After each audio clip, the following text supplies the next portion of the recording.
ఓం మహాగణాధిపతయే నమః. ఓం గురుభ్యో నమః. ఓం శ్రీమాత్రే నమః. పరమేశ్వర స్వరూపమైనటువంటి జ్యోతిష, వాస్తు మరియు ఇతర అనేకమైనటువంటి శాస్త్రములను మనకు అందించినటువంటి మహర్షులకి నమస్కారం. హయగ్రీవ హయగ్రీవ హయగ్రీవేతి యో వధేత్ తస్య నిస్సరతే వాణి జహ్నుకన్యా ప్రవాహవత్. అరుణాం కరుణాతరంగితాక్షీం ధృతపాశాంకుశపుష్పబాణచాపాం అనిమాదిభిరావృతాం మయూకైః అహమిత్యేవ విభావయే భవానీం. శ్రీమాత్రే నమః. ప్రేక్షకులకి ఆ లలితాంబిక అమ్మవారి యొక్క అనుగ్రహం పరిపూర్ణంగా కలగాలని మనస్ఫూర్తి కోరుకుంటూ మనం ఈరోజు 30వ తేదీ నుంచి 6వ తేదీ వరకు ఉండేటువంటి ఈ యొక్క వార ఫలితాలు, ఈ వార ఫలితాల్లో గ్రహాల యొక్క స్థితి ఏ విధంగా ఉంది అని చెప్పి చూసుకున్నట్లయితే, మేషంలో కుజుడు చంద్రుడు ఉండి, ఈ యొక్క చంద్రుడు మేషం నుంచి మిథునం వరకు సంచరిస్తాడు ఈ వారం మొత్తము కూడా. వృషభ రాశిలో గురువు, మిథున రాశిలో రవి శుక్రులు, కర్కాటకంలో బుధుని యొక్క సంచారము, మరియు అదేవిధంగా కన్యారాశిలో కేతువు, మీనంలో రాహువు, కుంభరాశిలో వక్రించిన శని ఉన్నాడు. ఈ వక్రించిన శని ముఖ్యంగా ఎటువంటి ఫలితాలు ఇస్తాడు అనే దాని మీద కూడా మీకు ఆఖరిలో చెప్తాను. వక్రించిన శని జరిగినందుకు మీరు ఏం చేసుకోవాలి రెమెడీ కూడా చెప్తాను నేను మీకు. అయితే ఈ వార ఫలితాల్లో ఏ విషయాలు ఎలా జరగనున్నాయి, విషయాల్లో జాగ్రత్త తీసుకోవాలి, ఎటువంటి అదృష్టం మీకు పుచ్చుకునేటువంటి సమయం వచ్చింది, ఏ దేవత ఆరాధన చేసుకోవాలనే విషయాన్ని ఇప్పుడు మనం తెలుసుకుందాం. వృషభ లగ్నము, వృషభ రాశి. వృషభం వారికి కనుక చూసుకున్నట్లయితే ఈ వారం ప్రత్యేకంగా 1, 2, 3 తేదీలు వివాహ సంబంధించినటువంటి విషయాలు మాట్లాడడానికి చాలా అనుకూలంగా ఉంది. కొంచెం బాధ్యతలు పెరుగుతూ ఉంటాయి. ఓవర్ ఫ్యాట్ ఉండేటువంటి వారు కొంచెం ఎక్కువ స్ట్రెస్ అవుతూ ఉంటారు. బట్ డోంట్ వరీ, దాని గురించి టెన్షన్ పడాల్సిన అవసరం లేదు. అలాగే ఫైనాన్స్ రిలేటెడ్ సంబంధించిన విషయాల్లో గవర్నమెంట్ కాంట్రాక్ట్స్ మరియు మెడికల్ రంగాల ద్వారా ధనయోగాన్ని సంపాదించేటువంటి వారికి, ఎనీథింగ్ ఆరోగ్యానికి సంబంధించినవి ఏవైతే సెక్టార్స్ ఉంటాయో వాటి మూలంగా ధనయోగం అనేటువంటి చాలా స్పష్టంగా గోచరిస్తుంది. అదేవిధంగా ముఖ్యంగా మీకు ఈ వారము సిబ్లింగ్ వరుస వాళ్ళ వల్ల కొంత స్ట్రెస్ అనేటువంటిది ఉంటుంది. బయటికి చూడడానికి అందరికీ అదొక మంచి ఇదిగానే అనిపిస్తూ ఉంటుంది, కానీ మీకు ఇన్నర్గా తెలుస్తూ ఉంటుంది, అయ్యో వీరు మిమ్మల్ని ఇబ్బంది పెడుతున్నారనే విషయం. అలాగే కొద్దిగా ఏదైనా ప్రాపర్టీస్ తీసుకునేటప్పుడు ఏదైనా వివాదాస్పదమైనటువంటి ప్రాపర్టీస్ తీసుకుంటున్నారా, దానికి ఏదైనా గొడవలు ఉన్నాయా అని చెప్పి తెలుసుకోండి. విదేశాల్లో చదువుకునేటువంటి వారికి ఈ వారం కొంత స్ట్రెస్ ఉంటుంది. కొన్ని నిర్ణయాలు తీసుకునేటప్పుడు ముఖ్యంగా ప్రేమ వ్యవహారాలు, బంధువర్గానికి సంబంధించిన, షేర్ మార్కెటింగ్ రిలేటెడ్ సంబంధించిన, సంతానానికి సంబంధించిన విషయాల్లో నిర్ణయాలు తీసుకునేటప్పుడు చాలా జాగ్రత్తగా మీరు నిర్ణయాలు తీసుకోవాలి. మీకు రుణాలకు సంబంధించిన విషయంలో, రుణ బాధలకు సంబంధించిన విషయంలో చాలా మటుకు రిలీఫ్ కలిగేటువంటి వారంగా చెప్పుకోవచ్చు ఈ వారాన్ని. అదేవిధంగా ఇక్కడ 30వ తేదీ చంద్రమంగళ యోగం 12వ స్థానంలో ఉంది. కాబట్టి 30వ తేదీ మీరు చేసేటువంటి ఇన్వెస్ట్మెంట్స్ విషయంలో జాగ్రత్తగా చూసి ఇన్వెస్ట్మెంట్ చేసినట్లయితే బాగుంటుందని చెప్పుకోవచ్చు. మరియు అదేవిధంగా కాస్త 5, 6 తేదీలు షార్ట్ జర్నీస్ చూపిస్తున్నాయి మీకు.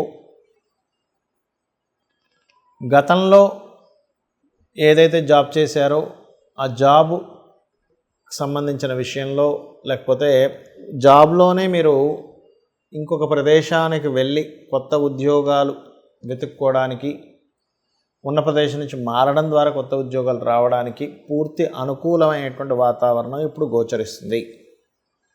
అదేవిధంగా ఇంపోర్ట్ ఎక్స్పోర్ట్ లేదా ఆన్లైన్లో బిజినెస్లు చేసేటువంటి వారికి ఈ వారం, అంటే మీకు ఈ వారం చాలా అనుకూలంగా ఉంది. ఇక మీరు చేయవలసిన దేవతారాధన విష్ణు సహస్రనామాలు, దత్తాత్రేయుని యొక్క స్తోత్రాలు, జయ గురుదత్త, శ్రీ గురుదత్త అనే నామస్మరణ చేయండి. ఒత్తిడి అనేది తగ్గుతుంది. గణపతిని తలుచుకొని ఎటువంటి నిర్ణయం తీసుకునేటప్పుడైనా ఒక్కసారి కనీసం 10 నిమిషాల రోజు గణపతిని తలుచుకోండి. మీరు చేసే నిర్ణయాలు, ఆలోచనలు పరిపూర్ణంగా 100% మీకు సక్సెస్ అవుతాయి. మనకి శని వక్రగతి జరిగింది.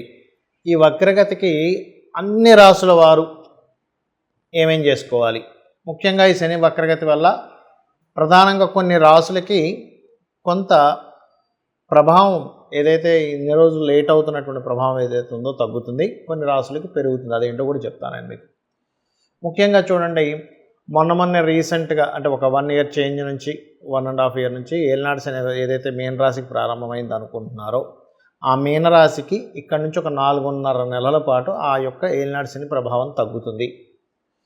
అలాగే కర్కాటక రాశికి అష్టమ శని ఉన్నటువంటి ప్రభావం తగ్గనుంది. అదేవిధంగా అంటే ఆకస్మికంగా జరిగేటువంటి సంఘటనల నుంచి బయటపడతారు. అదేవిధంగా వృశ్చిక రాశి వారికి అర్ధాష్టమ శని నడుస్తున్నటువంటిది, అది కూడా కొంతవరకు ప్రభావం అనేటువంటి తగ్గుతుంది. వృశ్చికం వారికి గుర్తుపెట్టుకోండి. అంటే ఈ 3 కూడా పర్టికులర్గా ఈ 3 రాశుల వారికి అర్ధాష్టమ అష్టమ ఈ శనులు నడుస్తున్నాయి. మరి మిగతా వారికి ఏలినాటి శని నడవట్లేదండి. ఇంకొక 2 రాశులు ఉన్నాయి. అదేమిటి అంటే కుంభం వారికి జన్మలో ఉండేటువంటి శని వెనక్కి వెళ్తున్నందుకు స్ట్రెస్ అనేది తగ్గుతుంది. అండ్ మకరం వారికి ఇంకా అయిపోతుంది, ఇంకొక 9-10 నెలల్లో అయిపోతుంది అనుకునేది కాస్త మళ్ళీ వెనక్కి వచ్చింది కొంచెం, అంటే జన్మల్లో కనెక్టివిటీ అవుతుంది. కాబట్టి దీనివల్ల కొంత స్ట్రెస్ అనేటువంటిది ఉంటుంది. అయితే మీరందరూ కూడా అసలు ఏం చేయాలి అంటే, ఇది ఇక్కడ ప్రధానంగా శని యొక్క ప్రభావం ఇదేదో శని భగవానుడు మన మీద కక్ష కట్టి లేకపోతే మన మీద కోపంతోనూ జరిగేటువంటి ఫలితం కాదు. ఇది ఫస్ట్ మైండ్లో పెట్టుకోవాలి. ఎప్పుడు కూడా ఏదైనా ఒక గ్రహ ప్రభావం వచ్చినప్పుడు మనం దాన్ని అర్థం చేసుకోవడంలో ఉంటుంది. ముందుగా దీన్ని అర్థం చేసుకొని మీరు నిత్యము కూడా వాకింగ్ చేయడం, ఎందుకంటే శని యొక్క కారకత్వాల్లో కాళ్ళు శని కారకత్వంగా చెప్తారు. అందుకే చూడండి, ఎవరి జన్మజాత చక్రంలో అయినా శని భగవానుడు పాడయ్యాడు అనుకుంటే కాళ్ళ నొప్పులు రావడం, నరాలు లాగడం లాంటివి జరుగుతూ ఉంటాయి. అదే శని యొక్క ప్రభావం ఈ వక్రించినప్పుడు కానీ, ఏలినాటి శని, అర్ధాష్టమ శని, అష్టమ శనుల్లో మహాదశల్లో వచ్చినప్పుడు పర్టికులర్గా మీరు చేయాల్సింది వాకింగ్ చేయాలి. అలాగే వాకింగ్తో పాటు మధ్యాహ్నం పూట పొరపాటును కూడా నిద్రపోకండి. ఇంకా ముసలి వాళ్ళు, చిన్నపిల్లలు, స్త్రీలు వీళ్ళకి సంబంధం లేదు. అనారోగ్యంతో ఉండేటువంటి వారు నిద్రపోవచ్చు, ఏం కాదు. మధ్యాహ్నం పూట కాస్త రెస్ట్ తీసుకోవచ్చు. స్త్రీలు ఉంటారు, పొద్దున్నే 5 గంటలకు 4 గంటలకు లేవాల్సి వస్తుంది ఒక్కోసారి వాళ్ళకి ఇంటి బాధ్యత కోసం. అప్పుడు మధ్యాహ్నం పూట అరగంట ఎంతసేపు పడుకుంటారు, వాళ్ళ గురించి కాదు. యువకులు పొరపాటును కూడా మధ్యాహ్నం పూట నిద్రపోకూడదు. ఆయుర్వేదం పరంగా కూడా అనారోగ్యము శని ప్రభావం నడిచేటప్పుడు మరింత ఎక్కువ ప్రభావం చూపిస్తాడు శని. మూడోది ఏంటంటే, మీకు తెలిసిన చుట్టుపక్కల ఎవరైనా మీకు అంటే పని వాళ్ళు కావచ్చు, లేకపోతే మీ ఇంట్లో ఉండేటువంటి ఏజ్డ్ పర్సన్స్ కావచ్చు, మీ కింద వర్క్ చేసే వాళ్ళు ఎవరైనా కావచ్చు, వారికి మీరు మీకు తోచిన సహాయం వారికి చేయండి. నిత్యము ఆంజనేయ స్వామి ఆలయానికి కానీ, సుబ్రహ్మణ్యేశ్వర స్వామి ఆలయానికి కానీ రెగ్యులర్గా వెళ్తూ ఉండండి. అలాగే నరసింహస్వామి ఆలయానికి కూడా వెళ్ళొచ్చు. గణపతి ఆలయము లేదా రావి చెట్టు చుట్టూ, అంటే ఈ వీటిలో ఏ ఆలయం మీకు దగ్గరగా ఉన్నా సరే వెళ్ళవచ్చు. దీని ప్రభావం వల్ల ఏమిటంటే మీకు శని యొక్క ప్రభావం చాలా మట్టుకు తగ్గుతుంది. ఏమంటే ఈ వక్రగతి వల్ల ఏదో జరుగుతుందని భయపడాల్సిన పని లేదు.